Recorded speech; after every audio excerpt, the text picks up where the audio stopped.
Hello everyone, welcome once again in language skill classes. In today's class, we covered the sound of letter E. Letter E gives us two sounds, A and E. Now how will you get to know कि E की sound A कहाँ आती है और E कहाँ आती है?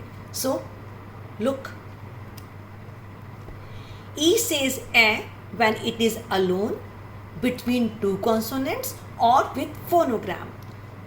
अब देखिए कैसे.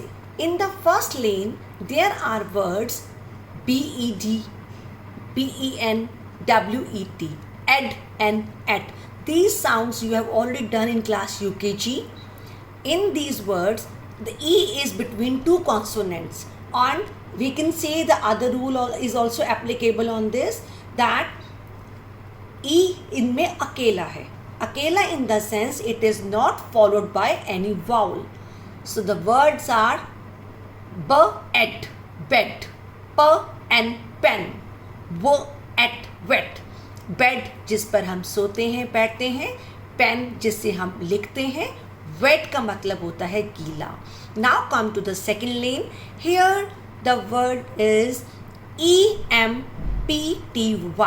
अब देखिए in the first word there is no vowel after E. E अकेला है तो इसकी साउंड ए रहेगी. The word is empty. Empty. Empty का मतलब होता है खाली. You can say the glass is empty, the box is empty. In the second word, the word is energy. Now watch carefully. इसमें एक E के बाद N के बाद दोबारा E है, but E अकेला नहीं है, उसके साथ R is there. ER makes a phonogram. जैसे मैम आपको हमेशा कहती है ER says R. So it is a phonogram. Whenever any phonogram comes in any word, तो उसके बाद जो vowel की sound है वो long नहीं होती है. So in this word E जो है वो A रहेगा and the word will be energy. Energy का मतलब ताकत, power. Next, सेम वही रूल एप्लीकेबल हो रहा है. In this word in the end there is phonogram OR. इसलिए जो फर्स्ट वाला E है इसकी साउंड ए रहेगी. और ma'am has told you when the word is little longer little bigger हम उसको स्प्लिट करके पढ़ेंगे. ES एस क ए ल ए टर escalator. The word is escalator. जब आप मॉल में घूमने जाते हो तो देयर आर रनिंग स्टेयर्स, जो स्टेयर्स चल रही होती हैं जिससे हम फर्स्ट फ्लोर सेकंड फ्लोर पे जाते हैं, those stairs are called escalators. Now come to the third lane. In the first word NECK, E is alone, simple न एक neck, it's a body part. Second word ELBOW. अब B के बाद O आ गया, it is a vowel, but OW is again a phonogram, इसलिए E की sound ए रहेगी. The word is elbow. Elbow is a part of your arm, जो कोहनी जिसको हिंदी में बोलते हैं, that is elbow. Last word is nest. Nest होता है घोंसला, where birds live. Now move to the next slide. E की साउंड E, लॉन्ग E कैसे होती है? Rule number 1. As ma'am has explained you earlier also, when one vowel is followed by the another vowel, जो first वाला vowel है that changes the sound, वो दीदी बन जाता है, लॉन्ग बन जाता है. तो इसमें E both are vowels, चाहे वो इकट्ठे आए डबल E, चाहे वो एक कॉन्सोनेंट के बाद में आए तो वो बन जाता है long E. The first lane is THESE, these का मतलब होता है चीज़ें जब हमारे पास हमारे जो नियर होती हैं कुछ चीज़ें, जैसे हम बोल सकते हैं दीज आर पेंसिल्स, तो उसके लिए यूज़ होता है. अब आप कहोगे मैम फर्स्ट वर्ड में आपने THE दी बोला है, second word is THEME, this is theme. तो बच्चा TH की भी डिफरेंट साउंड्स होती हैं. जब हम उस शीट पे पहुंचेंगे that time I will explain you thoroughly. Presently this word is theme. Theme का मतलब होता है उसका क्या टॉपिक है. जैसे अभी रिसेंटली आपका आज इंग्लिश रेसिटेशन कॉम्पिटिशन हुआ था, तो there must be some theme of your poem. Next word is COMP, complete. Complete, complete होता है पूरा. जैसे मैम बोलती है, अपना मम्मा बोलती है अपना वर्क कंप्लीट करके उठना, पूरा करके उठना. Next is EVENING, evening. Evening होती है शाम. In the second lane, both the E's are together. That will make it a long E. Peep. Peep होता है छुप छुप के देखना, जैसे कर्टन के पीछे से, सोफे के पीछे से या डोर के पीछे से छुप छुप के देखना. Next is green. Green is a color. Sleep. Sleep का मतलब होता है सोना. Last word of this sheet is sneeze. Sneeze का मतलब होता है achoo, छींक मारना. So when you sneeze, you should cover your nose with both the hands, and what do we say? Excuse me. So this is the first rule of long E when both the E's are together. Now move to the next sheet. EA.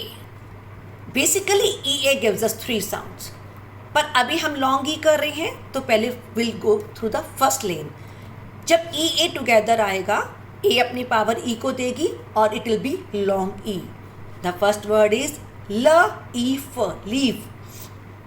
Leaf का मतलब होता है पत्ता, that we get on the trees. Beak. Beak होता है चोंच, जो birds की होती है. Next word is weak. Weak का मतलब होता है कमज़ोर. There are 2 type of weak. एक होता है WEE और एक होता है WEA. एक का मतलब होता है कमज़ोर और एक का मतलब होता है डेज ऑफ वीक. तो जिसमें EE आएगा, मतलब जैसे आप एक चीज़ याद रखिए, जैसे कि वीक में संडे, मंडे, ट्यूसडे बहुत सारे डेज होते हैं. जहाँ बहुत सारे ई आएंगे वो डेज वाला वीक, और जहाँ सिंगल ई आएगा वो कमज़ोर वाला weak. Next word is seat. Seat जहाँ पे हम बैठते हैं, क्लास में आपकी सीट होती है ना, that is. Now the second sound of EA is a. इसमें the first word is EARTH. इसमें जो फर्स्ट वाला ई है दैट इज साइलेंट, और इसकी साउंड ए की साउंड अ आ रही है. आपको इन वर्ड्स को ऐसे ही लर्न करना पड़ेगा. The word is earth. Earth is a planet जिसमें हम रहते हैं, where we live. Next word is EARN, earn. Earn का मतलब होता है कमाना.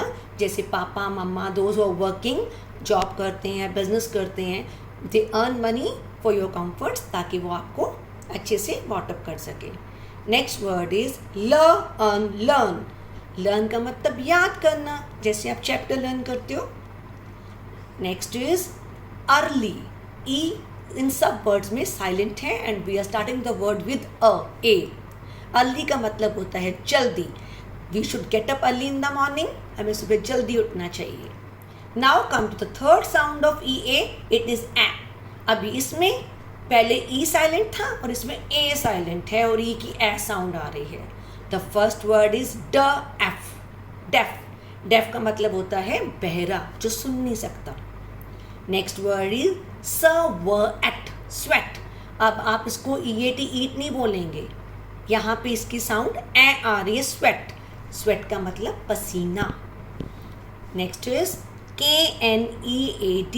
इसमें के भी साइलेंट है. कुछ वर्ड्स में लेटर्स साइलेंट होते हैं, we read them like this only. The word is knead. Knead का मतलब गूंदना. जैसे मम्मा आटा गूंदते हैं, आप कुछ चपाती परांठे बनाकर देते हैं, that is knead. Last word of this sheet is thread. Thread होता है धागा, जिससे हम कपड़े सिलते हैं. Clear? Now move to the next sheet. EY. Whenever you find E and Y together, तो उसकी साउंड भी E आती है. And ma'am has already explained you many times, whenever E comes in the end of the word, most of the time it gives the sound of E. So the first word is key. की होती है चाबी, जिससे lock खोलते हैं. Second word is ON says un. ON is also a phonogram. Honey होता है शहद, जो हमें बीज देती हैं, हम खाते हैं. It is sweet in taste. Next word is monkey. Monkey. Monkey is an animal that jumps on the trees. Next is ch is ch. It is also a phonogram. ch im chimney. Chimney. Chimney आपकी kitchen में you can see जो smoke होता है, धुआं होता है, उसको exhaust करती है, बाहर निकाल देती है. पर बेटा रिमेंबर ई वाई की साउंड ए भी होती है. So here are few words. THEY, हम इसको दी नहीं बोलते, दे का मतलब वे सब. फॉर एग्जाम्पल अगर हमसे थोड़ी दूरी पे कुछ बॉयज़ गर्ल्स खड़े हैं, या ओनली बॉयज़ का ग्रुप है या गर्ल्स का ग्रुप है या मिक्स खड़े हैं, तो और वो टॉकिंग कर रहे हैं, तो हम कह सकते हैं ma'am they are talking. Next word is पर ए prey. There are two types of prey. एक होता है PRAY, प्रेयर करना, जो हम क्लास से पहले करते हैं, प्रे करना. सेकेंड वन इज PREY, जिसका मतलब होता है शिकार. We can say like this, the lion is looking for the prey. जो लायन है वो अपना शिकार ढूंढ रहा है खाने के लिए. नेक्स्ट इज OBEY, ओबे. ओबे का मतलब होता है पेरेंट्स की, बड़ों की बात को मानना. Ma'am always ask you to obey your parents, your elders. Last word of this sheet is GREY, grey. Grey is a color that is on the lighter side from the black. Right? Now look. Next, ER. Ma'am often tells you ER says er. Now look, ER कब होता है? When it is between two consonants and it is in the end of the word. पहले consonants वाला देखिए. First word is VERB, verb. Verb होते हैं describing words. ये आप अभी जब ग्रामर आपकी ग्रामर में आएगा इंग्लिश में, very soon will be doing. Next word is jerk. Jerk होता है झटका. Next is Perk. पर्क अब आप कहोगे ma'am chocolate, that is a name of that chocolate, but perk का मतलब होता है confidence. Last word of this lane is herd. Herd is a group of animal. जैसे रोड पे बहुत सारे बफलोज जा रही हैं या काउस जा रही हैं या शीप जा रही हैं, we can say a herd of sheep. I saw a herd of buffaloes. And now come to the other lane. When it comes in the end of the word, the first word is BUTTER, butter. This word you have done in dictation of lesson 1, meaning make nouns in English. Butter का मतलब होता है मक्खन. Now watch carefully the second word. In this word, it is starting with ER and ending with ER. But in the starting ER, आप देखिए E से पहले कोई कॉन्सोनेंट नहीं है, इसलिए ये E ही साउंड करेगा, अर नहीं करेगा. बिगनिंग वाला ER E रहेगा, लास्ट वाला अर बनेगा. द वर्ड इज इरेजर, जिससे हम किसी चीज़ को इरेज करते हैं. Next word is RIVER, river. River होती है नदी जो माउंटेन्स में से निकलती हैं. Last word is SIL, silver. Silver is a metal and colour as well. Silver के हम यूटेंसिल्स यूज़ करते हैं, मम्मा ज्वेलरी पहनती है, और कलर आप यूज़ करते हो, that resembles with metal. Next is ER you have done. Now when comes ERE, जब ER के लास्ट में एक और E लग जाता है तो वो बन जाता है year. Year. The first word is year. Here का मतलब यहाँ, पास में. हम कहते हैं ना कम हियर, मेरे पास आओ. Second word is PH is also a phonogram. PH says fur. Sphere. Sphere is a shape. बेटा यू ऑफन गेट कन्फ्यूज कि आप कहते हो सर, आप बॉल को भी सर्कल कहते हो और बैंगल को भी सर्कल कहते हो. दोनों के शेप्स आर डिफरेंट. जो सर्कल है that is chapati, bangle, pizza, they are circle in shape. But ball, Manchurian balls are spherical in shape. उनकी शेप स्फीयर होती है. Next word is SIN, sincere. अब देखो सी के साथ उसका फ्रेंड E है तो ये स बन गया सिंसियर. सिंसियर होता है honest, truthful. One has to be sincere. Last word is, it's a long word, हम इसके पार्ट करके पढ़ेंगे. AT, at, MOS मॉस, और फियर तो आपने देख लिया ऊपर, फियर. एटमॉस्फेयर, एटमॉस्फेयर होता है वातावरण, आपके आसपास के सराउंडिंग्स में, that is called atmosphere. So look बेटा, this is the sheet of today. This is a new sheet that I'll be sending you along with this video. What you all have to do is, first I'll explain the sheet, then you take out its printout and staple on the language skill notebook and put today's date 1/08/2020 on this, please. So these words we have done in the first lane. First word is elbow, that I have to explain to you. Second word is empty. Empty we have already done.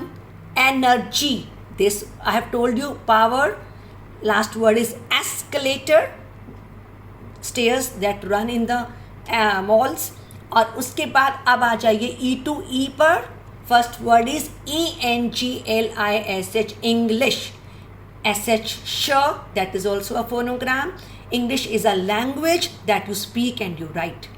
Second word is eraser, this I have explained you. Third word is ESCAPE, escape. escape का मतलब होता है बच जाना.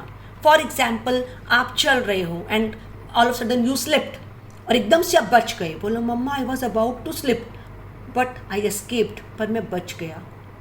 Last word is ELEVEN, 11. 11 is a number name that you have already learned in maths. That's all about this sheet and today's class. Thank you very much.